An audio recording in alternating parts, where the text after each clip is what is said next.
اللہ لازماً اپنے نور کا اتمام فرما کر رہے گا، چاہے یہ کافروں کو کتنا ہی ناگوار۔ شر کی قوت اپنی چالیں چل رہی ہے، اللہ کی اپنی تدبیریں ہیں۔ جو آخری نتیجہ نکلنے والا ہے وہ کیا ہے؟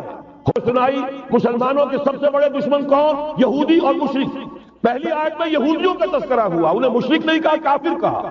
یہ بات تو ہو کر رہے گی، اور اس کو نوٹ کر لیجئے کہ چونکہ حضور کی بعثت ہوئی پوری نوع انسانی کے لیے، وَمَا أَرْسَلْنَاكَ إِلَّا كَافَّةً لِلنَّاسِ بَشِيرًا وَنَذِيرًا، جب تک پوری نوع انسانی پر اللہ کا دین غالب نہ ہو جائے، اس آیت مبارکہ میں اللہ کا جس فیصلہ کا اعلان کیا گیا ہے گویا کہ ابھی وہ پورا نہیں ہوا، ہونا ہے۔ یہ دوبارہ ایک بہت بڑے پیمانے پر حق و باطل کا گھمسان کا رنگ پڑنے والا ہے۔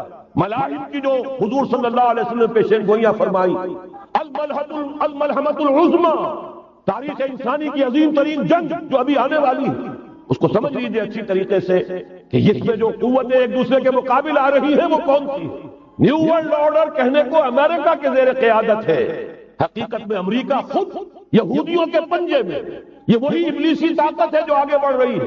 عالم عرب کو فتح کرنے کے بعد اب ان کے پاس اگلا عالم اسلام کا حصہ ہے، غیر عرب مسلم ورلڈ۔ ایران ہے، اس کے شمال مشرق میں ترکستان ہے، روسی اور چینی، مشرق میں افغانستان ہے، پاکستان ہے، یہ ایک بہت بڑا سالڈ بلاک ہے۔ اس کے بعد اگرچہ ہندوستان آتا ہے، بھارت، ظاہر بات ہے کہ وہاں مسلمان اقلیت میں ہے سوائے کشمیر کے، لیکن یہ نوٹ کیجئے کہ وہاں بھی کم سے کم 15-18 کروڑ مسلمان موجود ہیں۔ آج بھی دنیا کا سب سے بڑا ملک جس میں مسلمانوں کی تعداد اور جن کی نفری سب سے بڑھ کر ہے وہ بھارت، اس کے بعد پھر انڈونیشیا، ملائیشیا ہے، اس سے آگے ہے پھر فار ایسٹ، ابھی انہیں فتح کرنا ہے۔ نیو ورلڈ آرڈر کا یوں سمجھئے کہ ابھی یہ ہارڈ نٹ ٹو کریک، ابھی ایک لوہے کا چنا ہے چائنا کی شکل میں موجود۔ اور مجھے یاد آ رہا ہے ڈی گال کے الفاظ بہت سے لوگوں نے سنے ہوں گے، اس نے کہا تھا کہ ہم نے خامخواہ روس کو اپنا دشمن بنا لیا، وہ تو ہمارا بھائی ہے، وائٹ ریسس، وہ تو بنیادی طور پر یورپین قوم ہے۔ Beware of the yellow masses of the East, تمہیں گھبرانا چاہیے، تمہیں خبر لینی چاہیے، وہ مشرق بعید کے جو زرد رو لوگ ہیں، China, Indo China, Japan, yellow races. ابھی اس نیو ورلڈ آرڈر کے لیے جو فتح عالم اور تسخیر عالم کا پروگرام ہے، اس میں پہلے غیر عرب مسلمان دنیا اور پھر یہ فار ایسٹ کا خاص طور پر یلو ماسز، یہ ہے کہ جنہیں ابھی انہیں ٹیکل کرنا۔ اور اسی لیے میں کرنا چاہتا ہوں، حقائق ہمارے سامنے رہنا چاہیے۔ یہ 45 برس کے بعد امریکہ کو کیسے خیال آ گیا کہ کشمیر کا مسئلہ واقعی ہے، ساقی نے کچھ ملا نہ دیا ہو شراب میں، یہ کہاں سے رابن رافیل آئی پچھلے سال اور مسئلے کو زندہ کر کے چل دی۔ ہم خوش ہوئے، امریکہ نے مان لیا۔ حقیقت میں امریکہ کی نظر ہے اور وہ اس کو چاہتے ہیں کہ ایک دوسرا اسرائیل بنائے، آزاد بنا کر اس کو اپنے تسلط میں لے۔ اس لیے کہ اگر جو پروگرام ہے، اگر وہاں پر فرض کیجئے بہت مطالبہ ہمارا مان لیا جائے، پلیبسائٹ کرایا جائے، اس کا نتیجہ کیا ہوگا؟ آپ کو آزاد کشمیر سے بھی اپنی فوجیں نکالنی پڑیں گی، آپ کو گلگت اور بلتستان سے بھی فوجیں نکالنی پڑیں گی، بھارت بھی ادھر سے فوجیں نکالے گا، اور رہ جائے گا کون؟ یہ ٹھاٹ پڑا رہ جائے گا جب لاج چلے گا بنجارا، رہ کون جائے گا؟ پھر تو وہی راج کرے گا جو یو این او پر قابض ہے، اور پھر ظاہر بات ہے کہ اس کے پاس دولت کے انبار اور جو بھی ان کی چالاکیاں اور ہوشیاریاں ہیں، ہو سکتا ہے کہ وہ اسے ایک نئے اسرائیل کی شکل دے۔ بات ایک طرف تو بدی کی یہ قوتیں ہیں، اس کے مقابلے میں خیر کی قوت کون سی؟ خیر کی توقع کہاں سے؟ اس سے پہلے کہ میں اس موضوع پر آؤں، اب میں آپ کے سامنے وہ نوید خلافت جو میری آج کی گفتگو کا عنوان ہے، اگرچہ کنٹراسٹ بہت بڑا ہے، حالات اتنے خراب، خیر کی کوئی امید نہیں، کہیں سے کوئی اچھی خبر نہیں آتی۔ اللہ نے تو اپنے رسول صلی اللہ علیہ وسلم کو بھیجا ہی اس لیے، اس قطعی فیصلے کے ساتھ بھیجا ہے، الہدا، کتاب ہدایت، ہدایت کاملہ قرآن مجید دے کر، دین حق، نظام عدل، عدل و قسط، نظام عدل اجتماعی، سچا دین، سچا نظام دے کر بھیجا تاکہ غالب کرے اسے کل کے کل دین پر، پورے نظام زندگی پر، وَلَوْ كَرِهَ الْمُشْرِكُونَ، چاہے یہ مشرکوں کو کتنا ہی ناگوار۔ اسی لیے کہا تھا اقبال نے، وقت فرصت ہے کہاں، کام ابھی باقی ہے، نور توحید کا اتمام ابھی باقی، کل روئے ارضی پر، کل عالم انسانیت پر اللہ کا دین غالب ہو کر۔ اس کی پھر نوید جو اور سورہ نور میں آئی ہے، اگر آپ کے پاس یہ ہے موجود، 4 ورقہ نکال لیجئے، متن کو دیکھ لیں۔ خلافت کا وعدہ، حدیث مبارک ہے حضرت نعمان بن بشیر، یہ آیت جو ہے یہ سورہ نور کی ہے، وعد اللہ الذین آمنوا منکم وعملوا الصالحات، مسلمانوں تم میں سے جو لوگ ایمان اور عمل صالح کا حق ادا کر دیں گے، دعا کیجئے اللہم ربنا اجعلنا منہم، اللہ ہمیں اس کی توفیق دے، اللہم وفقنا لہذا، اللہ ہمیں اس کی توفیق عطا فرما۔ لیکن اگر تم یہ کر دو گے تو اللہ کے 3 وعدے ہیں، لَيَسْتَخْلِفَنَّهُمْ فِي الْأَرْضِ كَمَا اسْتَخْلَفَ الَّذِينَ مِن قَبْلِهِمْ، انہیں زمین میں خلافت عطا کرے گا لازماً، جیسے کہ ان سے پہلوں کو عطا کی تھی۔ یاد کر لیجئے وہ آیت سورہ صاد کی، یا داؤد انا جعلناک خلیفۃ فی الارض، جیسے حضرت داؤد حضرت سلیمان کو خلافت اور حکومت عطا کی، ایسے ہی مسلمانوں تمہیں عطا کرے گا۔ ولا یمکنن لهم دینهم الذی ارتضی لهم، اور ان کا وہ دین اسلام جو اللہ نے ان کے لیے پسند کر لیا ہے اسے تمکن غلبہ عطا کرے گا۔ ولا یبدلنهم من بعد خوفهم امنا، اور وہ بدل دے گا خوف کی حالت کو امن کی حالت۔ یہ 3 وعدے اصل میں ایک ہی ہیں۔ مسلمانوں کو خلافت عطا ہو جائے، ظاہر بات ہے دین کا غلبہ ہوگا، دین کا غلبہ ہو گیا، مسلمانوں کی حکومت ہو گئی، مسلمانوں کے لیے کوئی اندیشہ نہیں، خوف نہیں۔ اب نوٹ کیجئے تاریخی اعتبار سے جو اب وہ خیر کی بات چلنی شروع ہوئی، یہ آیت نازل ہوئی ہے سن 5 کے اواخر میں یا سن 6 کے شروع میں، چونکہ صحابہ کرام دونوں شرطیں پوری کر چکے غزوہ احزاب میں، اپنے صبر اور مصابرت، اپنی استقامت، اپنی قربانی، اس کا پورا ثبوت دے چکے، جبکہ وہ رضیہ یہ شعر پڑھ رہے تھے، نحن الذین بایعوا محمدا علی الجہاد ما بقینا ابدا، ہم وہ لوگ ہیں جنہوں نے محمد سے صلی اللہ علیہ وسلم جہاد کی بیعت کی ہے، اب یہ جاری رہے گا جب تک جان میں جان۔ لہذا شرطیں چونکہ پوری ہو چکی، لہذا اللہ کی طرف سے اس کی جزا، اس کا بدلہ، وعدہ شروع ہو گیا پورا ہونا۔ سن 6 میں صلح حدیبیہ ہو گئی، انا فتحنا لک فتحا مبینا، سن 7 میں خیبر فتح ہو گیا، 8 میں مکہ فتح ہو گیا، 9 میں پورے عرب کی صفائی کر دی گئی، موپنگ اپ آپریشن، فَإِذَا انسَلَخَ الْأَشْهُرُ الْحُرُمُ فَاقْتُلُوا الْمُشْرِكِينَ حَيْثُ وَجَدتُّمُوهُمْ، گویا کہ پورے جزیرہ نما عرب پر وہ نظام قائم ہو گیا، اللہ کی حکومت اور اس کے نیک بندوں کی خلافت۔ اس کے بعد کل 24 برس میں یہ نظام کہاں سے کہاں پہنچا، ترکستان کے علاقے سے لے کر اور شمالی افریقہ کا اکثر و بیشتر علاقہ شامل، یہاں اب اللہ کا نور جگمگا رہا ہے، توحید کا ڈنکا بج رہا ہے۔ البتہ جیسا کہ میں عرض کر چکا ہوں، پھر وہ یہودی سازش، آپس کا اختلاف، خانہ جنگی، قدم رک گئے۔ نہ صرف یہ کہ قدم رک گئے، حادثہ اس سے بھی بڑا ہوا، زوال شروع ہو گیا۔ یہ جو اس کے بعد سے آج تک ہماری تاریخ ہے 1400 برس کی، اس کے لیے ایک حدیث ہے جو اس کتاب کے 4 صفحے پر درج ہے، یہ اگر آپ کو نہیں بھی ملا ہے تو جاتے ہوئے لے کے جائیے گا، یہ ہمارا ہدیہ ہے۔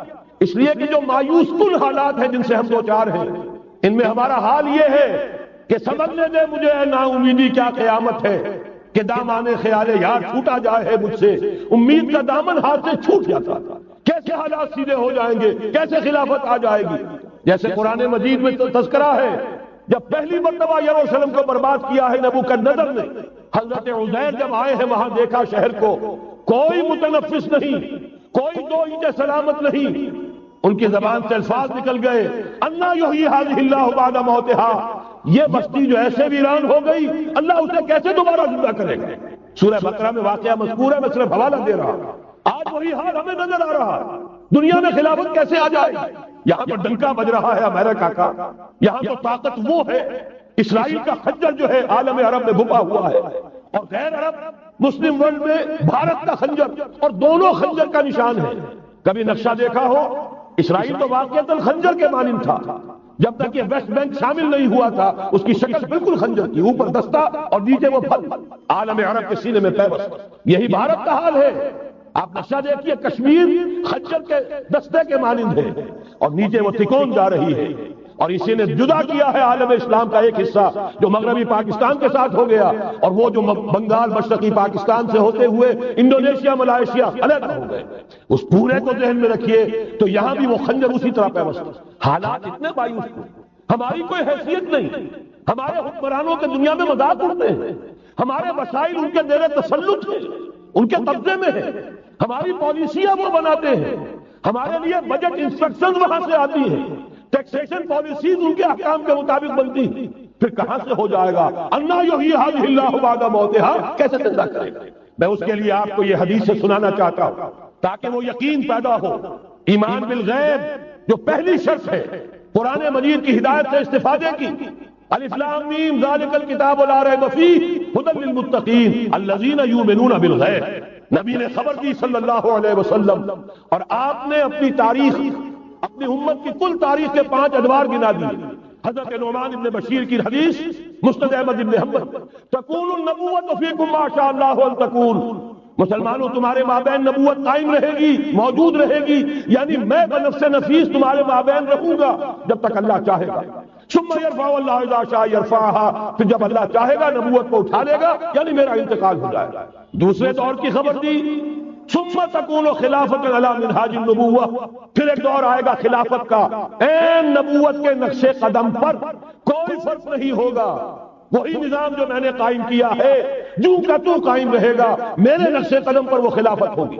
فرمایا وہ بھی رہے گا جب تک اللہ چاہے گا، پھر وہ بھی ختم ہو جائے گا. پھر فرمایا تیسرا دور آئے گا، ثم تکون ملکن عاظم، ظالم ملوکیت، بادشاہ، محل بنیں گے، ٹھاٹ جمیں گے، ظلم کا سکہ رواں ہوگا، ناجائز قتل ہوں گے. حجاج ابن یوسف کے ہاتھوں سینکڑوں تابعی محمد ابن قاسم بلا کر شہید کر دیے گئے، ورنہ اسی وقت پورا یہ جزیرہ نما ہند جو ہے، انڈین پیننسولا، اس وقت پورا کا پورا مسلمان ہو جاتا. لیکن ملوکیت کو کبھی یہ برداشت نہیں ہوتا کہ کوئی شخص پبلک کے اندر مقبول ہونا شروع ہو جائے، پاپولر ہونا شروع ہو جائے، ان کے اقتدار کے یہ خطرہ ہوتا. اسی دور ملوکیت میں واقعہ کربلا ہوا، حسین ابن علی رضی اللہ تعالی عنہما شہید ہوئے. اسی ظالمانہ حکومت کے دور میں واقعہ ہررا ہوا، مدینے کی بے حرمتی ہوئی 3 دن تک. اسی کے دور میں حضرت عبداللہ ابن زبیر رضی اللہ تعالی عنہما شہید ہوئے. میں اب کیا گنواؤں. حضور نے جب فرمایا ثم تکون ملکن عاظما، کاٹ کھانے والی ملوکیت، یہ اسی کی شرح.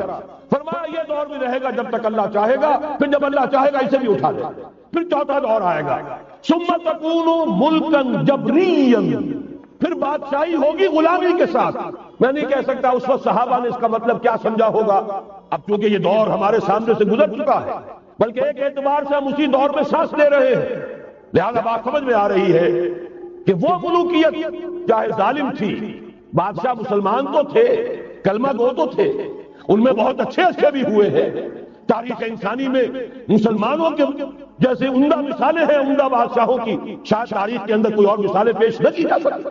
لیکن یہ کہ اس کے بعد جو دور آیا، کہیں ہم تاج برطانیہ کے غلام بن گئے، ملکہ برطانیہ، شاہ برطانیہ، ہز میجسٹیز گورنمنٹ، ہر میجسٹیز گورنمنٹ، کہیں فرانس کے، کہیں اٹلی کے، کہیں ہالینڈ کے، کہیں اور کسی کے، فرانس کے. اس طرح سے پورا عالم اسلام جو ہے کولونیل دور کے اندر غلامی کے دور میں چلا گیا. یہ چوتھا دور تھا. لیکن یہاں تھوڑا سا توقف کر لیجئے، یہ چوتھا دور ایک درجے میں ختم ہو گیا ہے. کہتے ہیں دنیا والے کولونیل دور ختم ہو گیا، حقیقت میں ختم نہیں ہوا.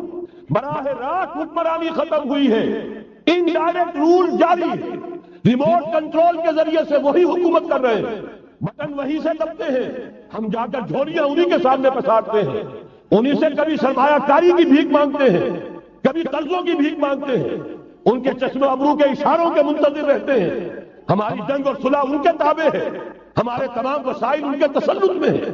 وہ دور ابھی ختم نہیں ہوا.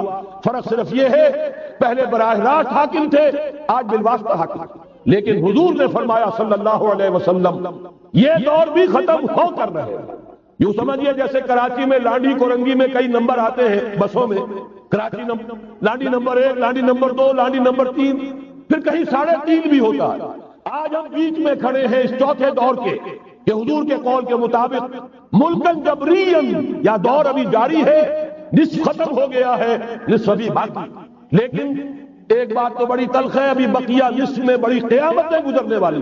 اسی بقیہ نصف میں وہ مارکا پیش آنے والا ہے، اسی میں وہ ملاحم ہوں گے، اسی میں وہ الملحمۃ العظمیٰ ہوگی، اسی میں دجال اکبر کا ظہور ہوگا. اس میں ہمارے اوپر تکالیف اور مصائب ابھی اور اس کے سائے گہرے ہوں گے، اور کچھ روز سزاؤں سے لہو برسے گا، اور غمناک یہ تاریک اندھیرے ہوں گے. لیکن اس کے بعد فرمان نبوت پوری شان کے ساتھ ظاہر ہوگا. ثم تکون خلافۃ علی منہاج النبوہ، پھر دور آئے گا خلافت علی منہاج النبوہ کا. دوبارہ وہی دور میں نہیں وہ نظام جو محمد رسول اللہ نے قائم فرمایا صلی اللہ علیہ وسلم دنیا میں دوبارہ قائم ہو کر، میرے کئی دوستوں نے کہا ہو کر رہے گا، اور میں یقین کے ساتھ کہتا ہوں ہو کر رہے گا، صرف یہ کہ ہم یہ نہیں کہہ سکتے ابھی اس میں کتنی دیر ہے۔ جیسے قرآن مجید میں کئی جگہ حضور سے کہلوایا گیا، نبی کہہ دیجئے ان ادری اقریب ام بعید ما توعدون، لوگوں جو وعدہ تم سے کیا جا رہا ہے یہ تو میں نہیں کہہ سکتا وہ جلدی پورا ہوگا یا دیر میں، ہوگا ضرور پورا۔ ان اللہ لا یخلف المیعاد، اللہ تعالیٰ اپنے وعدے کی خلاف ورزی نہیں کرتا۔ تو محمد الرسول اللہ صلی اللہ علیہ وسلم کی دی ہوئی نوید دوبارہ خلافت علی منہاج النبوہ کا نظام قائم ہوگا، اور اس میں اب ذرا نور علی نور، دو حدیثیں اسی کتاب میں شامل ہیں، پھر عرض کر رہا ہوں یہ آپ کو مل جائے گا اگر نہیں ہے اس وقت، اور میں چاہتا ہوں آپ ان کے متن یاد کریں، ان حدیثوں کے مبلغ بن جائیں، ان آیات کو حفظ جان بنائیں، تاکہ مایوسی کا مداوع ہو سکے، ہمتیں جو پست ہو رہی ہیں ان میں دوبارہ عزم جمع پیدا ہو سکے۔ اس لیے ہم نے بڑی تعداد میں اسے شائع کیا، 100 کے پیکٹس کے اندر آپ کو یہ مل سکے گا اگر آپ لینا چاہیں، عام کریں، پھیلائیں۔ پہلی حدیث ہے مسلم شریف کی، صحیحین میں سے ایک، سند کے اعتبار سے بلند ترین درجہ، حضرت ثوبان اس کے راوی ہے رضی اللہ تعالی عنہ، بڑے پیارے الفاظ ہیں محمد الرسول اللہ صلی اللہ علیہ وسلم کے، فرماتے ہیں ان اللہ زوالی الارض، اللہ نے میرے لیے پوری زمین کو سکیڑ دیا، لپیٹ دیا، فرائض مشارقها و مغاربها، میں نے اس کے سارے مشرق دیکھ لیے، سارے مغرب دیکھ لیے، وَإِنَّ أُمَّتِي سَيَبْلُغُ مُلْكُهَا مَا زُوِيَ لِي مِنْهَا، اور یقین رکھو میری امت کی حکومت ان تمام علاقوں پر قائم ہو کر رہے گی جو مجھے اس طرح زمین کو سکیڑ کر اور لپیٹ کر دکھا دیے۔ اب جس شخص کو بھی محمد کی رسالت پر ایمان ہے صلی اللہ علیہ وسلم، اسے کوئی شک نہیں ہو سکتا۔ دوسری روایت حضرت مقداد سے، یہ مسند احمد ابن حنبل کی روایت، حضرت مقداد رضی اللہ تعالیٰ عنہ فرماتے ہیں حضور نے ارشاد فرمایا لا يبقى على ظهر الارض بیت مدر ولا وبر الا ادخلہ اللہ کلمۃ الاسلام، اس روئے ارضی پر کوئی گھر نہیں بچے گا، نہ اینٹ گارے کا بنا ہوا نہ کمبلوں کا بنا ہوا خیمہ رہے گا جس میں اللہ تعالیٰ کلمہ اسلام کو داخل نہ کرے، کل روئے ارضی پر ہر گھر میں اسلام داخل ہوگا۔ لیکن اس میں بڑی اہم بات ہے، ہمارے بعض دانشور آج جو گمراہیاں پھیلا رہے ہیں اس کا توڑ اس حدیث میں ہے، اور ہمیں صدمہ ہے، علامہ اقبال کا فرزند، اور وہ اس مغالطوں کو عام کر رہا ہے، اور بھی چھٹ بھئیے دانشور تھے، ان کی بات کی کوئی اہمیت نہیں تھی، لیکن اب وہی بات کہی ہے ڈاکٹر جاوید اقبال نے، اس حدیث میں اس کا توڑ ہے، اسلام کا غلبہ ہوگا تو کیسے ہوگا؟ بعز عزیز وذل ذلیل، یا تو کسی عزت والے کے اعزاز کے ساتھ ہوگا، اور یا کسی کمزور کی مغلوبیت کی بنیاد پر ہوگا۔ اما یعزہم اللہ، یا تو اللہ گھر والوں کو، خیمے والوں کو اعزاز عطا فرمائے گا، فیکونون من اہلہا، وہ اسلام ہی کے کلمے کو قبول کر لیں گے، وَإِمَّا يُذِلُّهُمْ، یا اللہ انہیں مغلوب کر دے گا، فَيَدِينُونَ لَهَا، اور ان کے لیے لازم ہوگا کہ وہ اسلام کی تابع داری اختیار کریں۔ یہی دو راستے ہیں، یہی سورہ توبہ میں بتایا گیا تھا، ان یہودیوں سے، ان نصارہ سے مسلمانوں جنگ جاری رکھو، حتیٰ یؤتوا الجزیۃ عن ید وہم صاغرون، یہاں تک کہ اپنے ہاتھ سے جزیہ پیش کریں، چھوٹے بنے، اسلام کی بالادستی کو قبول کریں۔ میثاق مدینہ یہ تو اصل میں جد و جہد کے دوران کا ایک مرحلہ ہے، دوران میں تو کبھی صورتحال بدلتی ہے، تدبیریں ہوتی ہیں، صلح بھی ہوتی ہے، جنگ بھی ہوتی ہے، آخری فیصلہ قرآن کا کیا ہے؟ مسلمان اور غیر مسلم مل کر ایک امت نہیں بن سکتے، ایک ملت نہیں بن سکتے۔ اسی بنیاد پر پاکستان بنایا، دو قومی نظریے کا سب سے بڑا پرچارک علامہ اقبال، وطنی قومیت کی نفی کرنے والا شدید ترین الفاظ میں علامہ اقبال، اور اس کے فرزند جو ہے وہ ایک قوم ہونے کا تصور دے رہے ہیں مسلمانوں اور غیر مسلموں کو۔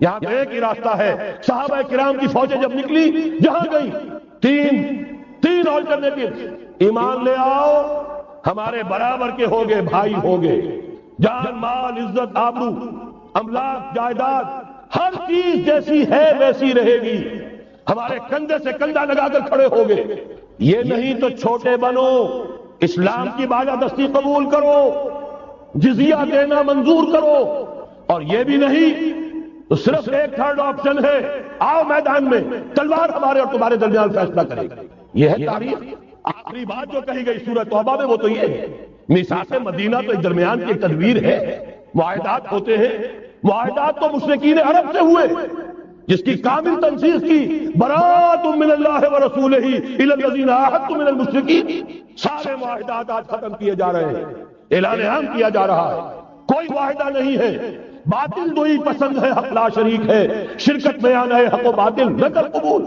علامہ اقبال تو یہ کہہ رہے ہیں، بارہ ذہن میں رکھیے، حضرت مقداد کی اس حدیث نے بہت بڑا عقدہ حل کیا ہے، اسی لیے جب حضور سے یہ الفاظ سنے حضرت مقداد نے تو کہتے ہیں فقلت، میں نے اپنے دل میں یہ کہا وَيَكُونَ الدِّينُ كُلُّهُ لِلَّهِ، یہ جو سورہ انفال میں الفاظ آئے ہیں، دین پورا کا پورا اللہ کے لیے ہو جائے گا، یہ تبھی ہوگا جبکہ کل روئے عرضی پر کوئی گھر نہ بچے، کوئی خیمہ نہ رہے جو یا تو اس کے گھر والے اور خیمے والے اسلام لے آئے یا اسلام کی تابع داری قبول کر دے، تب کے لیے تیار ہو، تب ہوگا۔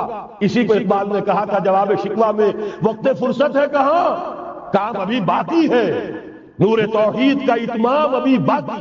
لیکن یہ جو حدیثیں میں نے آپ کو سنائی ہے، علامہ اقبال نے در حقیقت انہی کا نقشہ کھینچا ہے۔ آسماں ہوگا سحر کے نور سے آئینہ پوش، اور ظلمت رات کی سیما پا ہو جائے گی، پھر دلوں کو یاد آ جائے گا پیغام سجود، پھر جبھی خاک حرم سے آشنا ہو جائے گی۔ آنکھ جو کچھ دیکھتی ہے لب پہ آ سکتا نہیں، میں حیرت ہوں کہ دنیا کیا سے کیا ہو جائے گی۔ شب گریزہ ہوگی آخر جلوہ خورشید سے، یہ چمن معمور ہوگا نغمہ توحید سے۔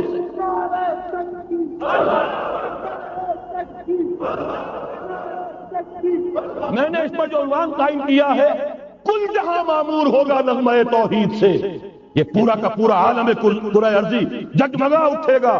اشرقت الارض بنور ربہا، وہ نور رب کا جب اطمینان ہوگا پوری یہ زمین اس سے چمک اٹھے گی۔ یہ ہے وہ پیشین گوئیاں۔ اب میں آپ کو بتانا چاہتا ہوں کہاں سے ہوگا۔ موٹی سی بات یہ ہے، پہلے خلافت علی منہاج النبوہ کا نظام قائم ہوا، کل روئے ارضی پر ایک دم نہیں ہو گیا۔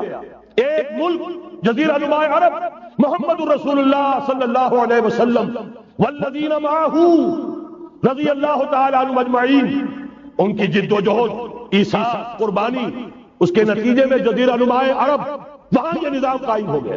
پھر پھیلا، پھر توسیع ہوئی، 3 لشکر نکلے تھے، مشرق مغرب شمال۔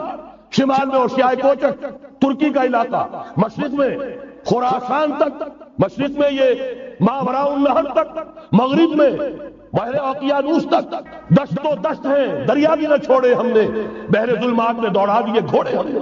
اب بھی یہی ہوگا، کسی ایک جگہ سے ہوگا۔ یہ میں اب آپ کو بتانا چاہتا ہوں کہاں سے ہوگا۔ پہلے اس کے جو شواہد ہیں وہ سمجھ لیجئے، پھر حدیثیں میں سامنے لاؤں گا۔ میں نے عرض کیا تھا کہ مغرب سے یہ سیلاب نیو ورلڈ آرڈر کا چلا، جو کہ در حقیقت یہودیوں کا مالیاتی نظام ہے۔ اس مالیاتی شکنجے میں انہوں نے یورپ امریکہ کو جکڑا ہوا۔ اس کے بعد ان کی فتوحات کا دائرہ عالم عرب ان کے شکنجے میں آ چکا۔ ابھی آپ نے خبریں پڑھی ہوں گی، اب تو ہزاروں فنڈامنٹل سعودی عرب میں گرفتار ہو رہے ہیں، علماء گرفتار ہو رہے ہیں۔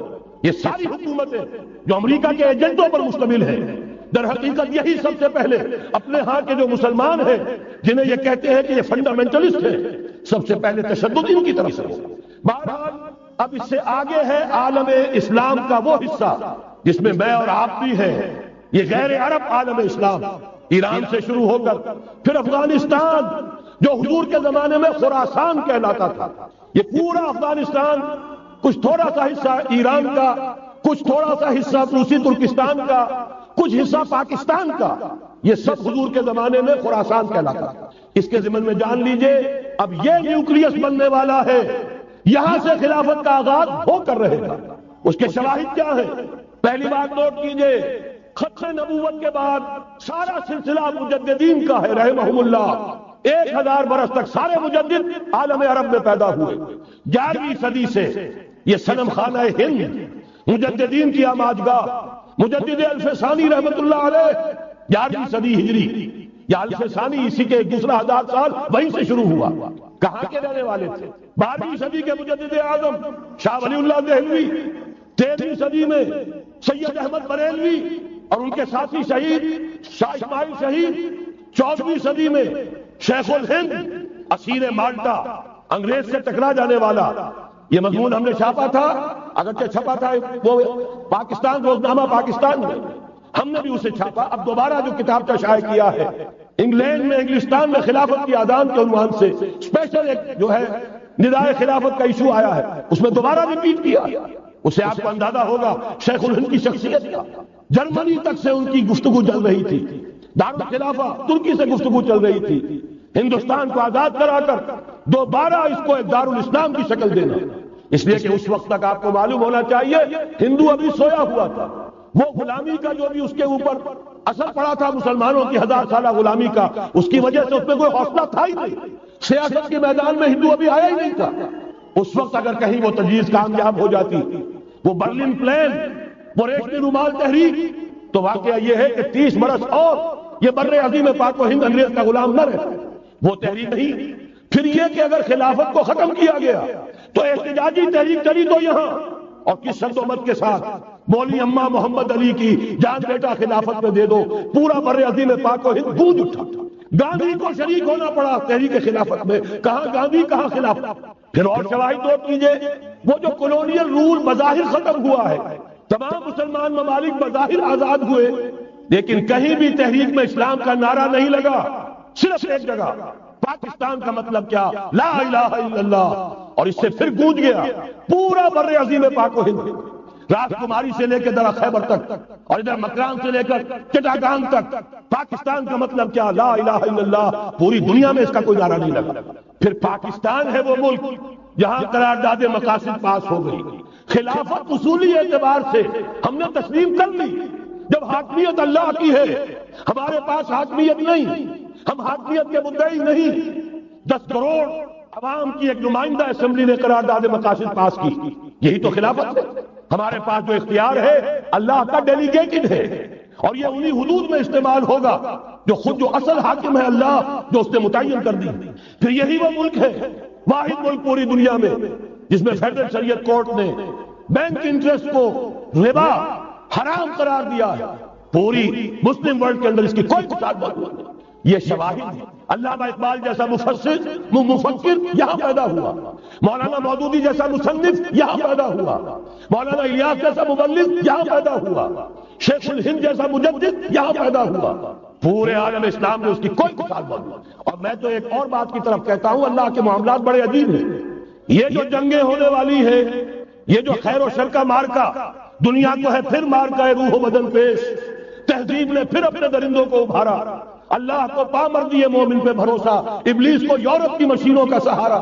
یہ جو ابھی مارکا گرم ہونے والا ہے, پہلا حصہ میں آپ کو بتا چکا, شیطان, اس کا ایجنٹ یہودی, ان کے سب سے بڑے کارندے زائنسٹ, ان کے جو اس وقت اعلی کار ہیں West white Anglo Saxon Protestants, جو امریکہ کی زیر سرکردگی نیو ورلڈ آرڈر لے کر چلے ہیں, جو حقیقت میں نیو ورلڈ آرڈر ہے.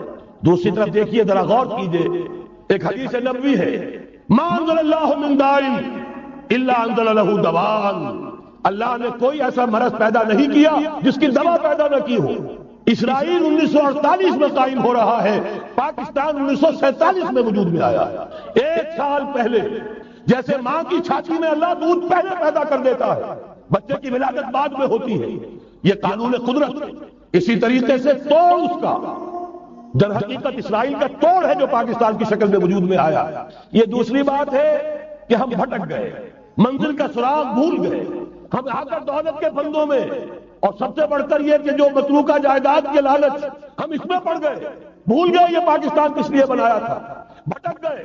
بہرحال میں ان شواہد کی بنا پر یہ یقین رکھتا ہوں, پورا ترکش بیلٹ سلسلہ مجددیہ نقشبندیہ کے ساتھ یہ پورا سلسلہ افغانستان سے چلیے, ترکستان سے چل کر ترکی تک, پورا یہ جو نان عرب ورلڈ ہے, نان عرب مسلم ورلڈ, وہ سلسلہ مجددیہ حضرت احمد سرہندی رحمت اللہ علیہ, گردن نہ جھکی جس کے جہانگیر کے آگے, جس کے نفس گرم سے گرمی آرات, یہ انہی کا سلسلہ ہے جو پورے ترکش بیلٹ میں آپ کو نظر آئے. پھر شاہ ولی اللہ جیسا مفکر. بہرحال یہ تمام شواہد ہیں, اور میرے لیے تو سب سے بڑے شواہد جو ہے, اب وہ احادیث دیکھیے جو حضور نے بیان فرمائی. جب یہ مارکا گرم ہوگا, ایک حدیث ہے حضور فرماتے ہیں, ابن ماجہ کی روایت ہے حضرت عبداللہ ابن حارث رضی اللہ تعالی عنہ سے, یخرج ناس من المشرق یؤتون للمہدی علی سلطانہ. جب اس عالم عرب میں, دیکھیے ایک بات میں عرض کر چکا ہوں, بڑی تلخ بات ہے, عالم عرب ہمارا بہتر حصہ ہے, افضل حصہ ہے, ان کو اللہ نے فضیلت ہم سے بہت زیادہ دی. سب سے بڑی فضیلت کہ محمد خود صلی اللہ علیہ وسلم عرب تھے، یہ رتبہ بلند ملا جس کو مل گیا. پھر مستقل فضیلت، اللہ کا کلام ان کی زبان میں موجود ہے، مادری زبان. لہذا اگر انہوں نے کوتاہی کی، انہوں نے پیٹھ دکھائی، بہت بڑے مجرم ہیں، اس میں کوئی شک نہیں. اور یہی وجہ ہے یہ سارے ملاحق وہی ہونے ہیں. ایسی ایسی بھاری جنگیں، حضور فرماتے ہیں اتنے لوگ ہلاک ہوں گے کہ پرندہ اڑتا چلا جائے گا، اترنے کی جگہ نہیں ملے گی، لاشیں ہی لاشیں ہوں. یہ شکل ہونے والی ہے. اور میں تو چونکہ ایک مضمون اور کتابچے کی شکل میں بھی شائع ہو چکا ہے، جس میں کہ حضور کی اس حدیث کے حوالے سے میری امت پر بھی وہ سب کچھ وارد ہوگا جو سابقہ امت پر ہوا، اسی کے حوالے سے عرض کر چکا ہوں. اگر اس صدی میں ہولوکاسٹ میں 60 لاکھ یہودی مارا گیا ہے، کوئی اسی کا دوبارہ چربا جو ہے امت مسلمہ پر بھی آنے والا ہے. لیکن اس کے بعد پھر ان کے لیے فوجیں جائیں گی مشرق سے. وہاں جو امام ہوں گے، جو بھی ان کو لیڈ کر رہے ہوں گے، حضرت مہدی. یہ تصور ذہن میں رکھیے، ہمارے مابین اور عیسائیوں کے مابین حضرت مسیح کی ذات مشترک، اگرچہ ان کا یہ عقیدہ ہے کہ وہ سولی دیے گئے، فوت ہو گئے، معاذ اللہ ثم معاذ اللہ، پھر زندہ ہو کر آسمان پر گئے، پھر آئیں گے. ہم کہتے ہیں نہیں، وہ سولی دیے ہی نہیں گئے، وہ زندہ آسمان پر اٹھائے گئے، واپس آئیں گے. گویا کہ بہت حد تک اشتراک ہے، لیکن ایک اختلاف بھی ہے. اسی طرح حضرت مہدی کے بارے میں شیعہ اور سنی تصورات میں اتفاق بھی ہے، اختلاف بھی. یقیناً امت مسلمہ، امت عرب، مجھے تو اقبال کا وہ شعر یاد آتا ہے، خون اسرائیل آ جاتا ہے آخر جوش میں، توڑ دیتا ہے کوئی موسیٰ طرسم سامری. تو کیا خون اسماعیل جوش میں نہیں آئے گا؟ حضرت اسماعیل کی نسل میں حضور اور حضور کی صاحبزادی حضرت فاطمہ رضی اللہ تعالی عنہ، حضور نے فرمایا میری اس بیٹی کی نسل میں اللہ تعالیٰ ایک شخص کو اٹھائے گا جو اس وقت مسلمانوں کی قیادت کرے گا. یہ چیز ہمارے اور اہل تشیع کے مابین مشترک. فرق یہ ہے وہ سمجھتے ہیں کہ ان کے 12ویں امام کہ جو آج سے 1200 برس قبل روپوش ہو گئے تھے وہ ظاہر ہوں گے. ہمارے نزدیک نہیں، وہ پیدا ہوں گے، نو مولود ہوں گے، عام انسانوں کی طرح آئیں گے، ہوں گے نسل فاطمہ میں سے رضی اللہ تعالی عنہ، اور وہ اس وقت عربوں کی قیادت کرے. خون اسماعیل آ جائے گا آخر جوش میں، اور کوئی حضرت مہدی وہ آئیں گے اور اٹھیں گے اور قیادت کریں گے، دجال سے مقابلہ کریں گے اور اس ملاحم کے اندر قیادت فرمائیں گے. لیکن ان کی مدد کے لیے مشرق سے فوجیں آئیں گی. گویا کہ پہلے مشرقی کسی ملک میں یہ نظام قائم ہو چکا ہوگا، کوئی ایسی طاقت وجود میں آ چکی ہوگی کہ جب وہاں بھٹی دہکے گی تو وہاں کے مسلمانوں کی امداد مشرقی ممالک سے جائے گی.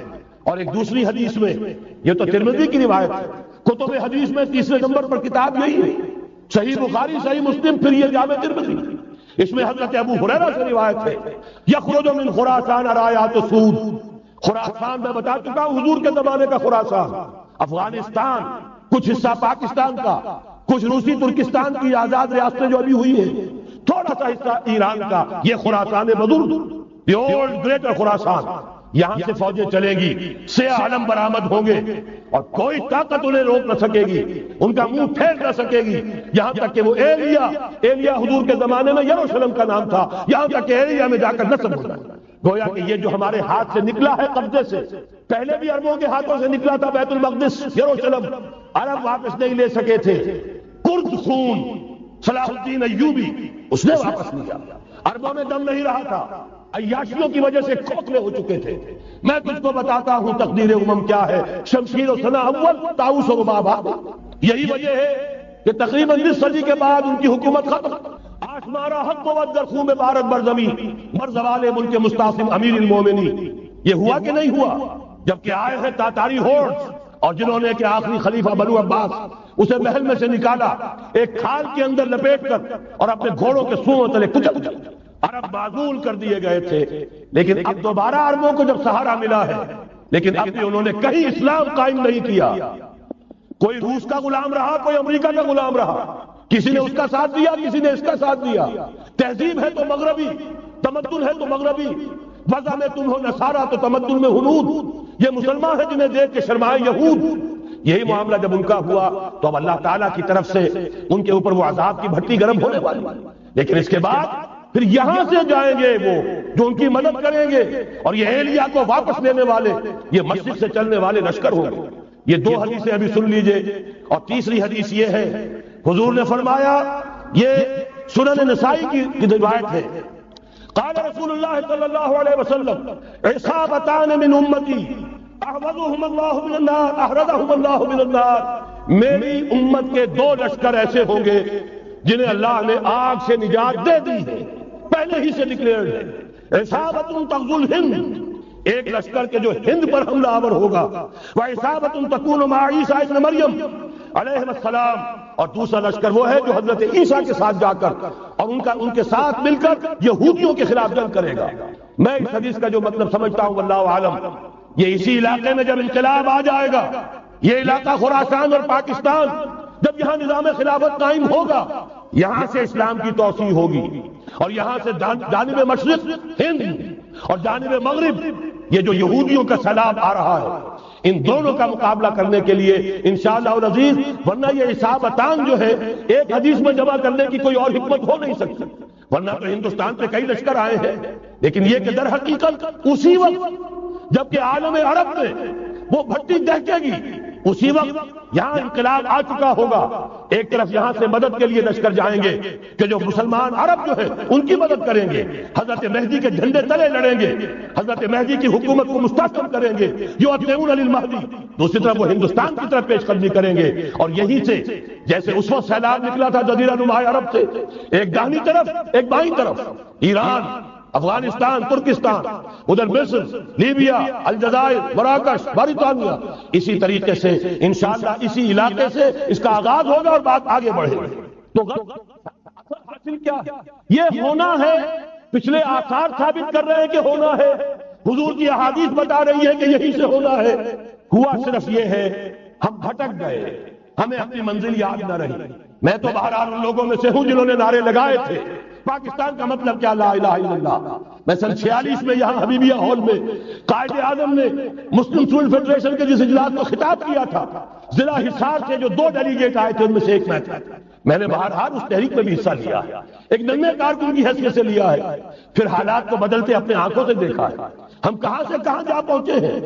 ضرورت صرف اس بات کی ہے کہ آج ہمارا حال یہ ہے، ہماری قیادت، ہماری سیاست ان لوگوں کے ہاتھ میں ہے کہ وہ فریب خوردہ شاہی کے پلاہو کرگسوں میں، اسے کیا خبر کہ کیا ہے، تب و تاب جاویدانہ، ان کی تہذیب مغربی، ان کی ذہنیت مغربی، ان کی وضاقتہ مغربی، ان کا تمدن مغربی، ان کی سوچ مغربی، ان کے سارے اطوار مغربی، لہذا در حقیقت ایک تو یہ کہ ان سے چھٹکارا پانا، اور دوسرے یہ کہ در حقیقت مغرب کی تمام طاقتوں کو للکارنے کے لیے اس قوم کے اندر سے جذبہ ایمان، جذبہ جہاد کو برآمد کرنا، یہ 2 کام ہیں جو کرنے ہیں، اور اگر ہم یہ کر لیں گے، جیسا کہ میں نے آیت آپ کو سنائی تھی، اللہ کا کوئی وعدہ غیر مشروط نہیں، ایمان اور عمل صالح، ایمان اور جہاد، یہ وعدے پورے کرو گے تو اللہ کا وعدہ بھی پورا ہوگا۔ لیکن ظاہر بات ہے جیسے یہودیوں نے یورپ کو فتح کیا اور آج وہ مغرب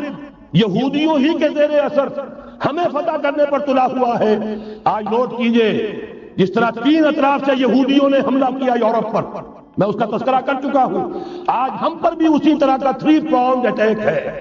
نمبر 1، ایٹمی دانت نہ نکلنے پائے اس قوم کے، رول بیک کرانے کے لیے خاموش ڈپلومیسی، اس کے ہتھ کنڈے، کہیں ان میں طاقت نہ ہو جائے، کہیں یہ چیلنج کرنے کی پوزیشن میں نہ آ جائے، اپنے پاس ایٹمک ہتھیاروں کے انبار ہو، لیکن کسی مسلمان ملک کے پاس آ گیا تو وہ اسلامک بم بن جائے گا۔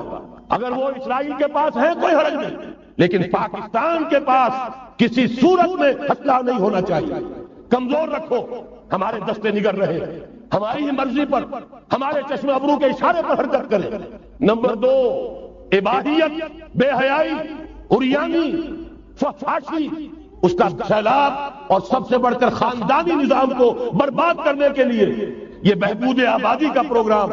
اور دیکھیے جادو وہ جو سڑ سڑ کر بولے، مسلمانوں کے ہاتھوں کرا رہے، قاہرہ میں کانفرنس کرائی ہے ایک مسلمان ملک میں، اور یہ کہ اس کو آرگنائز کرنے والی ایک پاکستانی مسلمان عورت۔ یہ ہے در حقیقت کہ وہ لوگ اگر کرنا بھی چاہتے ہیں تو اس کا الزام بھی براہ راست اپنے اوپر نہیں، بلکہ یہ کہ خود کوئی مسلمان ہو جو یہ کام کرے۔ اب جو سیلاب آئے گا جس کے لیے مدد بھی دی جا رہی ہے، اس سے ہمارے سارے بندے حیا ٹوٹ کر رہ جائیں گے، خاندانی نظام برم ہو کر رہ جائے گا۔ جو ابھی تک اللہ کا شکر ہے کہ ہمارے ملک کے اندر انٹیکٹ ہے، ہے کچھ اوپر کا طبقہ جو بالکل ہی مغربی تہذیب میں رگا گیا ہے، ورنہ ہمارے ہاں خاندان کا نظام ابھی انٹیکٹ ہے، لیکن یہ کہ یہ سیلاب بھی بڑی شدت سے آ رہا ہے، یہ چیزیں بیک وقت کیوں ہو رہی ہیں؟ اور تیسرا اور سب سے زیادہ سٹل وار، سب سے زیادہ یوں سمجھیے کہ جو لطیف، جو کہ ایک طرح کا احسان جتایا جا رہا ہے، ڈالروں کی اب یلغار، اب یہاں پر امریکی سرمایہ، ڈالر چاہے مشرق سے آئے چاہے مغرب سے آئے، وہ یہودیوں کا اعلی کار ہے۔ آپ نے اگر $1 نوٹ کا اگر کبھی نقشہ دیکھا ہو، اس کے اوپر جو سگنیا بنا ہوا ہے، جو نشان ہے، وہ کیا ہے؟ پیرامڈ، اہرام مصر۔ یہ کن کے لیے اہمیت رکھتے ہیں؟ ہزارہا یہودیوں کا خون اور ان کی ہڈیاں ان پیرامڈز کے تلے دبی ہوئی۔ جب یہ احرام بنائے گئے تھے، یہ یہودی وہاں غلامی کے دور میں تھے، بیگار ان سے لی جا رہی تھی، بڑے بڑے پتھر جب گرتے تھے تو پسنے والے یہودی ہوتے تھے۔ یہ ان کی اپنی جیسے ہولوکاسٹ، جیسے انہوں نے اس کو اپنا سمبل بنایا ہوا ہے، اسی طریقے سے پیرامڈ، مصر کا پیرامڈ، یہ گویا کہ ان کے اس دوال کا ایک نشان ہے، اور اس پر ایک آنکھ بنی ہوئی ہے، ایک آنکھ، کان دجال کی آنکھ، وہ دیکھ رہی ہے۔ عجیب ہے یہ سمبل۔ نیچے لکھا ہوا ہے نووس آرڈو سکلورم، اور یہ در حقیقت 1776 جو نیچے لکھا ہوا ہے وہ رومن حروف کے اندر یہ 1776 ہے، جو میں بتا چکا ہوں آرڈر آف الومناٹی وساف نے قائم کیا تھا۔ عام دنیا یہ سمجھتی ہے کہ شاید یہ امریکہ کا یوم آزادی ہے، سن آزادی ہے۔ 1 مئی اس آرڈر آف الومناٹی کی تاسیس 1 مئی کو ہوئی ہے۔ یہ 1 مئی جو منایا جاتا ہے، دھوکہ یہ دیا گیا ہے کہ یہ شکاگو کے جو مزدور ہیں ان کی یادگار ہے۔ حقیقت میں یہ 1 مئی اور 1776 آرڈر آف دی الومناٹی کی تاسیس کی تاریخ۔ یہ تمام معاملات سمجھ لیجئے۔ ڈالر در حقیقت ہم نے ابھی تازہ ندائے خلافت میں نعیم صدیقی صاحب کی نظم شائع کی، 45 برس بلکہ شاید اس سے بھی زیادہ عرصے کی پرانی نظم ہے جو ہم نے شائع کی۔ ڈالر میرے اس دیش کو ناپاک نہ کرنا، اور میں تو انہیں داد دیتا ہوں جو کچھ انہوں نے، شاعر کہتے ہیں اس کو جو صاحب شعور ہے، اس صاحب شعور نے جو مشاہدہ کیا ہے کہ ڈالر آئے گا تو کیا آئے گا ہمارے ہاں، اس کے پوری داستان اس تازہ ندائے خلافت میں ہم نے نہ معلوم کہاں سے اس کو کھود کر نکلوایا ہے۔ ہم ان کا احسان مانتے ہیں کہ انہوں نے اپنی یہ پرانی نظم، اب ان کی جماعت تو سب بھول بھال گئی ان چیزوں کو، اسی لیے وہ اسے تج کر باہر بھی اب آ گئے۔ بہرحال ہمیں تو ان کی ایک ایک چیز جو ہے، مجھے تو وہ شعر آج کا اگر آپ نے جنگ کا میرا کالم پڑھا، میری تو فکر کے اندر رچ بس گیا ہے۔ پاکستان کے بارے میں جب کہا تھا، اے آندھیوں سنبھل کے چلو اس دیار میں، امید کے چراغ جلائے ہوئے ہیں ہم، ہماری امیدوں کے چراغ ہیں یہ، اسلام کا گہوارہ بننے والی ملک ہے یہ، اس کو ہم نے قائم کیا تھا اسلام کے لیے، یہ آندھیاں نہ چلے، اس ملک کو ہم نے اسلام کے چراغ جو ہے ہم نے اس میں روشن کیے ہوئے، اے آندھیوں سنبھل کے چلو اس دیار میں، امید کے چراغ جلائے ہوئے ہیں۔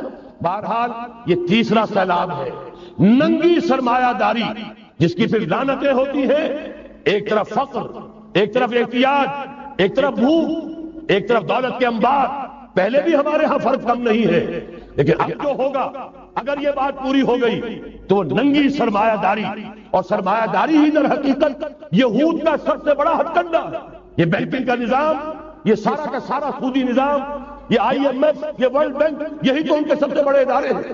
تو واقعہ یہ ہے کہ 3 طرف سے ہم پر حملہ ہو رہا ہے، اور یہ سود کے بارے میں کیا کہا تھا اقبال نے، ادربا آخر چمی زائد فتن، اس سود کے الخبائث کے پیٹ سے سوائے فتنوں کے اور کیا برآمد ہو سکتا ہے؟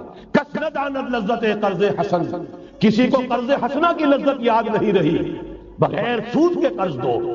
تمہارے پاس فاضل رکھا ہوا ہے، کسی بھائی کو دو کہ وہ اپنی معاشی گاڑی کا پہیہ چلا لے، پھر اصل واپس لے لینا۔ اگر اتنی ہمت نہیں ہے کہ ان تصدقوا فهو خیر لکم، صدقہ ہی کر دو تو سب سے اچھا ہے، دے ہی ڈالو اپنا فاضل سرمایہ۔ یسألونک ماذا ينفقون قل العفو، مت رکھو اپنے پاس، یہ گندگی ہے۔ لیکن اگر بڑے ہی کم ہمت ہو تو کم سے کم قرض حسنہ دو، اپنی اصل رقم واپس لینا۔ کس نہ دانت لذت قرض حسن، ادربا جاں تیرا دل تو خشت و سنگ، اس لیے کہ سود کے ذریعے سے انسان کے اندر تاریکی پھیل جاتی ہے، دل جو ہے اینٹ کے مانند، پتھر کے مانند سخت ہو جاتا ہے، کٹھور۔ ثم قست قلوبکم فہی کالحجارۃ واشد قسوۃ، آدمی درندہ بے دندان و چنگ، اور انسان بغیر اس کے کہ بھیڑیوں والے دانت ہوں اور بھیڑیوں والے پنجے ہوں، بھیڑیا بن جاتا۔ بہرحال اب کرنے کا کام کیا ہے اس کو سمجھیے۔ اس پوری صورتحال کا میں نے آپ کے سامنے نقشہ پیش کر دیا۔ ایک طرف مغرب سے نیو ورلڈ آرڈر، جو نیو ورلڈ آرڈر ہے، اس وقت کی سپریم پاور آن ارتھ امریکہ کی سرپرستی میں بڑی تیزی کے ساتھ حملہ آور۔ دوسری طرف وَمَكَرُوا وَمَكَرَ اللَّهُ وَاللَّهُ خَيْرُ الْمَاكِرِينَ، اللہ کو پامردی مومن پہ بھروسہ، ابلیس کو یورپ کی مشینوں کا سہارا۔ اللہ تعالیٰ نے اسرائیل کا توڑ پاکستان قائم کیا۔ اللہ تعالیٰ نے اس کے لیے 300 برس کی تاریخ، اس کی تمہید میں مجددین امت یہاں پیدا کیے، یہاں قرارداد مقاصد پاس کرا دی 20ویں صدی عیسوی کے وسط میں کہ اکبر نام لیتا ہے خدا کا، اس زمانے میں بینک انٹرسٹ کو ربا، سود حرام قرار دیا۔ یہ سارے شواہد ہیں۔ اب ضرورت صرف ایک بات کی ہے، ایک زبردست عوامی تحریک اٹھے۔ یہ عوامی تحریک کیسی ہو؟ نمبر ایک، فرقے واریت سے بلند ہو۔ یہ فرقے واریت جو اس وقت بہت بڑا فتنہ بن گیا، جس کی کشیدگی بڑھتی چلی جا رہی ہے، اس کے اندر اگر ہم قوم کے حیثیت سے اگر ملوث ہوتے چلے گئے، آخری تباہی آ جائے گا۔ فرقے واریت سے بلند، سیاسی کشمکش سے بلند، یہ سیاسی کشاکش، یہ حزب اختلاف، حزب اقتدار، اس سے بلند، اس سے کوئی بحث نہیں، کوئی دلچسپی نہیں۔ علاقائیت یا لسانی قومیت، اپنے دنیاوی حقوق کی فکر مت کرو، بلکہ آخرت کی فکر کرو، اور یہاں اس کی اصل منزل خلافت کے نظام کی فکر کرو۔ ان تمام چیزوں کو پورا کرتے ہوئے یہاں پہ نظام خلافت قائم کیا جائے، یہ ہے واحد علاج۔ اور اسی کے لیے للکارنے کے لیے، اسی کے لیے دعوت دینے کے لیے ہم نے تحریک خلافت پاکستان کا آغاز کیا۔ تنظیم اسلامی نے اپنے لیے ہدف معین کیا ہے، نظام خلافت علی منہاج النبوہ کا قیام، پہلے پاکستان میں اور پھر کل نوع عرصی پر۔ اب میں چند منٹوں میں آپ کو بتاؤں گا کہ وہ نظام ہے کیا۔ دیکھیے، اس موضوع پر میں پاکستان کے تقریباً تمام بڑے شہروں میں اکثر جگہ 3 دن 2 گھنٹے کی تقریر کر چکا ہوں۔ سیاسی نظام کیا ہے، معاشی نظام کیا ہے، سماجی نظام کیا ہے، خلافت اب قائم ہوگی جو بہرحال 1400 برس قبل کی خلافت اور آج کی خلافت، وقت کے دریا میں بہت سا پانی گزر گیا ہے، اصول وہی کے ہوں گے، فنڈامنٹل وہی کے ہوں گے، تفصیلی خاکہ بنے گا اس زمانے کے تقاضے کے مطابق۔ تو میرے وہ تقریریں ویڈیو کی شکل میں، آڈیو کی شکل میں، اردو میں، انگریزی میں، شکاگو میں 20 گھنٹے کا پروگرام پچھلے سال ریکارڈ کرا کے آیا۔ اللہ کا فضل ہے کہ وہ پھیل رہا ہے معاملہ۔ اب مغرب میں اذان خلافت بلند ہو رہی ہے، اس کا تذکرہ میں بعد میں کروں گا۔ بہرحال وہ تو تفصیلی بات ہے، یہاں میں چند منٹوں میں صرف الجبرا کے اصولوں کی طرح چند باتیں بتا رہا ہوں۔ جو بھی آپ کا آج نظام ہے، 3 شرطیں پوری کر دیجئے، وہ خلافت بن جائے گا، سیاسی اور دستوری اعتبار سے۔ نمبر 1، حاکمیت اللہ کی، اور اللہ کا شکر ہے یہ ہم کر چکے۔ اللہ جزائے خیر دے جنہوں نے محنت کی تھی، اللہ جزائے خیر دے جنہوں نے وہ تحریک اٹھائی تھی مطالبہ دستور اسلامی، اور پھر جنہوں نے مدد کی تھی، اللہ تعالیٰ انہیں جزائے خیر دے۔ بہرحال وہ ہمارے دستور کا حصہ ہے، حاکمیت اللہ۔ البتہ اگلا قدم ہم آج تک نہیں اٹھا سکے، اس حاکمیت کا ظہور کیسے ہوگا؟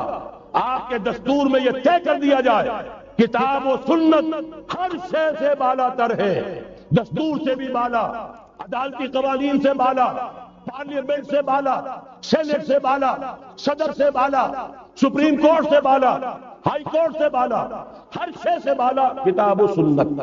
جب تک یہ نہیں ہوتا، قرارداد مقاصد کی حیثیت ایسی ہے کہ جیسے آپ سینما ہال کے اوپر آگے جو ہے قرآن مجید کا کوئی کتبہ لگا دے، اس کے سوا کچھ نہیں۔ یہ بھی غنیمت ہے کہ قرارداد مقاصد پاس ہوئی، اصل شرط یہ ہے کتاب و سنت کی ٹوٹل بالادستی۔ اور یہ بڑی کڑوی گولی ہے، عوامی تحریک جب تک نہیں چلے گی، لوگ جب تک اپنی خون کی ندیاں نہیں بہا دیں گے، یہ کڑوی گولی حلق سے اترنے والی نہیں۔ یہ ITI کی حکومت میں نہیں اتری، اسلام کے نام پر اقتدار میں آئے، اسلام کے نام پر ISI نے ITI بنوائی، اسلام کے نام پر انہیں ووٹ ملے، 2/3 کی اکثریت ملی، اس کے باوجود شریعت کی بالادستی کا ایکٹ، شریعت کی بالادستی کی دستور کے اندر ترمیم پاس نہیں کرائی۔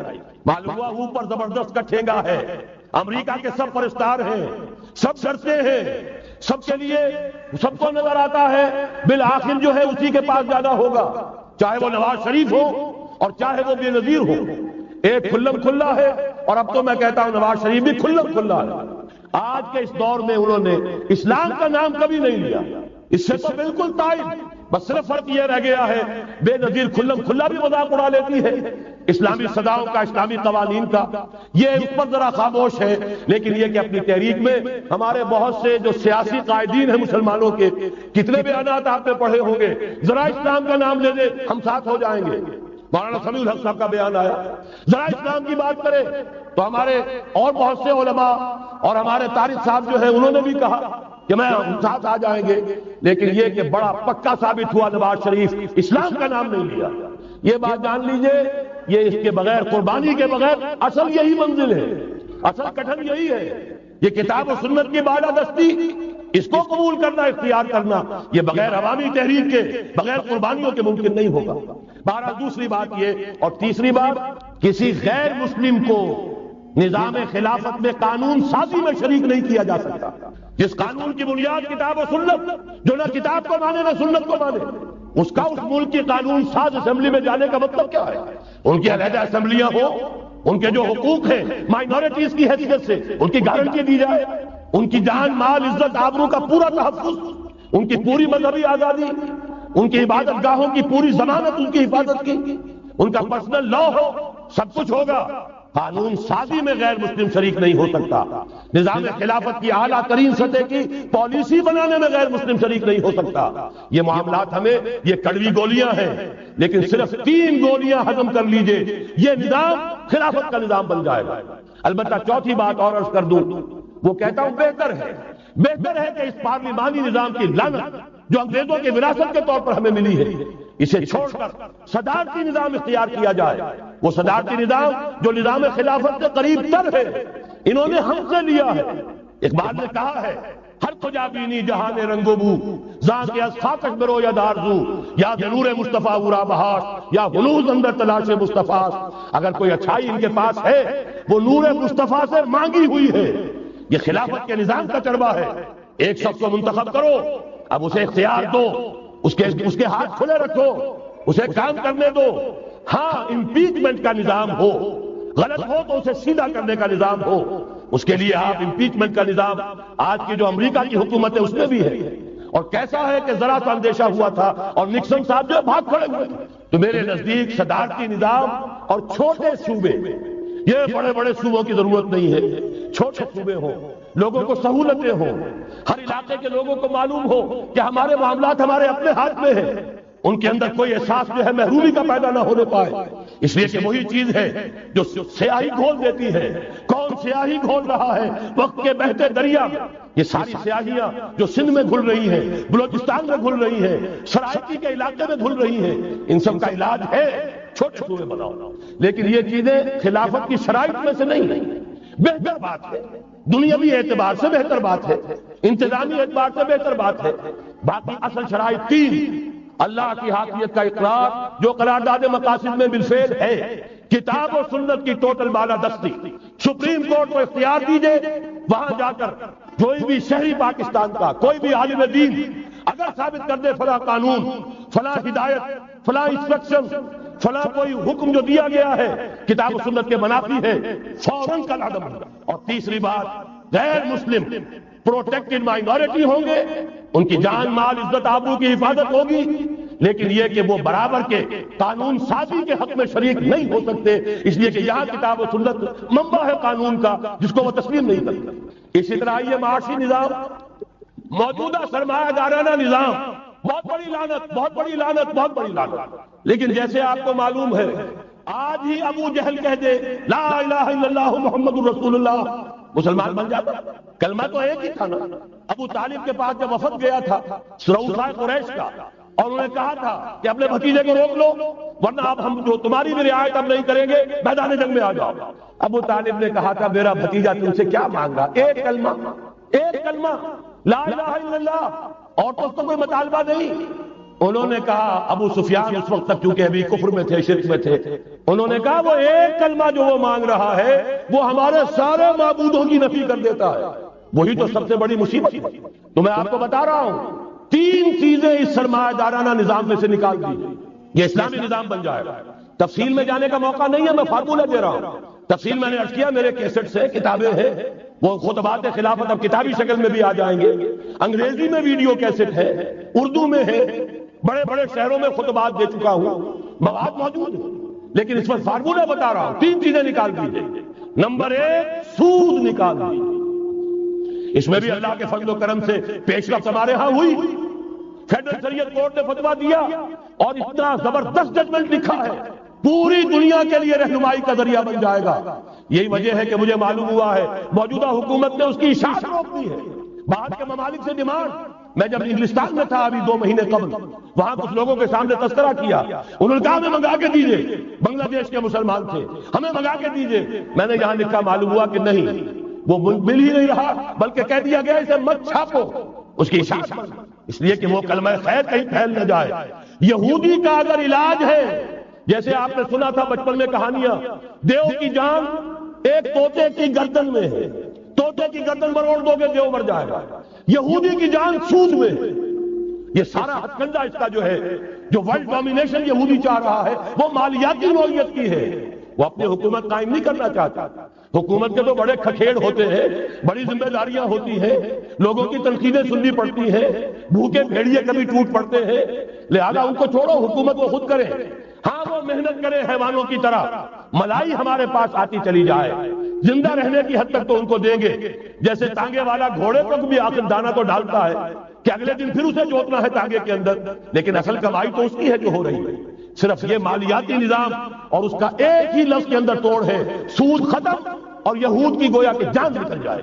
یہی وجہ ہے جیسے ہی فیڈرل شریعت کورٹ کا فیصلہ آیا تھا، وہ جو کوئی چیزیں پائپ کے اندر پڑی ہوئی تھی مدد کی، وہ بھی روک لی گئی۔ یہ قوم کدھر جا رہی ہے؟ یہ تو ہمارے ہاتھ سے نکلی جا رہی ہے۔ اور جب تک کہ اس کے خلاف IJI کی حکومت کو سپریم کورٹ میں اپیل میں نہیں پہنچا دیا، اس وقت تک یہ ہے $1 جو ہے کہیں سے ادھر سے ادھر ہلنے نہیں دیا۔ یہ ہے حقائق، اصل میں ان کو سمجھ لیجیے۔ سود نکال دیجئے، جوا، اسپیکولیشن، فارورڈ ٹریڈنگ کی وہ ساری صورتیں جو صرف بیع سلم ایک جائز ہے، باقی ساری صورتیں حرام ہیں، ان کو نکال دیجئے اور جاگیرداری ختم کر دیجئے۔ جاگیرداری ختم کرنے کے لیے حضرت عمر کی شمشیر لانی ہوگی، شمشیر فاروقی۔ ان کا یہ فتویٰ تھا، اجماع تھا کہ جو ملک، جو علاقے بطور شمشیر فتح ہوئے ہیں، وہ کسی کی انفرادی ملکیت نہیں رہیں گے، وہ امت مسلمہ کی اجتماعی ملکیت ہے۔ کوئی انچ زمین، اسی وجہ سے ہمارے ہاں فرق ہے خراجی اور عشری۔ عشری زمین ملکیتی ہوتی ہے، اس میں سے ایک مسلمان جس کی ملکیتی زمین ہے، اس کا وہ 10واں حصہ یا 20واں حصہ پیداوار کا دے کر فارغ۔ اور جو خراجی زمین ہوتی ہے وہ کسی کی ملکیتی نہیں ہوتی، وہ تو مسلمانوں کی ہے، نظام خلافت کی ہے۔ جو کام کر رہا ہے، چاہے مسلمان ہو چاہے غیر مسلم ہو، وہ کاشت کرے گا، آدھا اس کا ہے، آدھا ریاست کا ہے، بیت المال کا ہے۔ یہ ہے نظام خراجی کا اور عشری کا فرق۔ اور حضرت عمر نے طے کر دیا تھا رضی اللہ تعالیٰ عنہ کہ جتنے علاقے فتح ہوئے، یہ مصر ہے، یہ عراق ہے، یہ شام ہے، یہ ایران ہے، ساری زمینیں مسلمانوں کی اجتماعی ملکیت۔ کام کرنے والے چاہے یہودی ہو، چاہے مجوسی ہو، چاہے عیسائی ہو، چاہے وہ مسلمان ہو جائیں، زمین خراجی رہے گی، زمین سے خراج جائے گا بیت المال میں، تاکہ تمام امت کی بہبود میں صرف ہو سکے۔ 3 کام کر دیجئے، باقی ساری market forces, free economy, personal incentive, personal ownership, ساری چیزیں، سارے اصول جس کی وجہ سے کہ سرمایہ داری کو فتح حاصل ہوئی ہے کمیونزم کے اوپر، وہ سارے اصول اسلام کے اندر موجود ہیں۔ لیکن سود نکال دو، جوا نکال دو، جاگیرداری نکال دو، اب آؤ اوپن کمپٹیشن، سرمایہ کاری کرو۔ ابھی آپ نے نظم پڑھی، سرمایہ داری کو ختم کرنا ہے، سرمایہ کاری کو فروغ دینا ہے۔ یہ ہے اسلام کا نظام معیشت۔ البتہ اس میں چوتھی چیز، کفالت عامہ کے لیے زکوٰۃ کا نظام مکمل قائم کرو۔ ہر شہری کی بنیادی ضروریات کی پوری ذمہ داری اور کفالت نظام خلافت لیتا ہے۔ یا پھر میں مجبور ہوں کیا کروں، ذکر جب چھڑ گیا قیامت کا، بات پہنچی تیری جوانی تک، خلافت کا تذکرہ ہو اور حضرت عمر کا ذکر نہ آئے، ناممکن۔ خلافت کا نظام، جیسے آپ کہتے ہیں کہ گلاب کا پھول پورا کھلا ہوا ہے، للی ان بلوم، خلافت کا نظام پورا کھلا ہوا حضرت عمر کے دور میں نظر آتا ہے۔ اسی وقت کہا تھا حضرت عمر نے رضی اللہ تعالی عنہ کہ اگر دجلہ و فرات کے کنارے کوئی کتا بھی بھوکا مر گیا تو قیامت کے دن عمر ذمہ دار ہوگا۔ اور جانور تک کا معاملہ ہے۔ مجوسی کو دیکھ لیا تھا، بوڑھے کو، ایک کہ جو بھیک مانگ رہا تھا، وہاں کے عامل اور گورنر سے ایکسپلینیشن کال کی، یہ بھیک کیوں مانگ رہا ہے؟ جب یہ جوان تھا، کام کرتا تھا، تم اس سے جزیہ لے رہے تھے، اب یہ بوڑھا ہو گیا ہے، کما نہیں سکتا، تم نے اسے بھکاری بنا دیا ہے، اس کا وظیفہ مقرر کرو۔ ظاہر بات ہے غیر مسلم ٹیکس دیں گے، مسلمان زکات دیں گے، مسلمانوں کے لیے زکات سے کفالت عامہ ہوگی، غیر مسلموں کے ٹیکسوں کے ذریعے سے۔ وہی نظام جو آج یورپ میں ہے، اسکینڈینیوین کنٹریز میں ہے، برطانیہ میں ہے، ان امپلائمنٹ الاؤنس ہے۔